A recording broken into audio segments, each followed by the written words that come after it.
Jour de célébration pour Hydro-Québec qui souligne aujourd'hui son 75e anniversaire. Plusieurs dignitaires se sont rassemblés pour se rappeler les réalisations de la société d'État.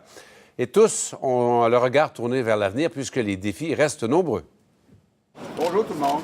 5 premiers ministres québécois, d'époques différentes, Bonjour, vous allez bien? réunis au même endroit. Ça vous donne des flashbacks? Le PDG d'Hydro-Québec, Éric Martel. Nous avons l'obligation, tous les employés d'Hydro-Québec, d'être les meilleurs. Il y a sans doute quelque chose à souligner. Ça va bien? Il y a 75 ans s'amorçait la nationalisation de l'électricité au Québec, la création de la Commission hydroélectrique de Québec, qui deviendra Hydro-Québec. Il y a eu beaucoup de chemin parcouru depuis le 14 avril 1944. Damien Bouchard, premier président d'Hydro-Québec, et ses collègues commissaires prennent possession du Power Building le 15 avril 1944. Puis, rapidement, les choses se sont mises à débouler. Dans les années 60, en 1962 exactement, les libéraux sont réélus. Des élections axées sur la nationalisation de l'électricité. René Lévesque est alors ministre des Ressources naturelles. Jean Lesage à la tête du gouvernement.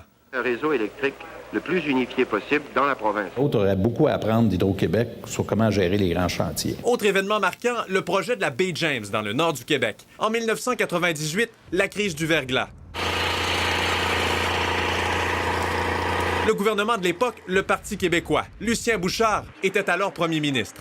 Chaque matin, là, on présidait à une réunion, là, tout le monde autour de la table faisait son rapport. Vous, aujourd'hui, vous faites ça, vous faites ça, vous faites ça. J'ai senti devant quelque chose de très gros, évidemment, jamais vu, difficile à gérer. En 2009, un autre projet d'envergure, celui de la Romaine, le plus récent des barrages en construction d'Hydro-Québec, au nord de la municipalité de Havre-Saint-Pierre.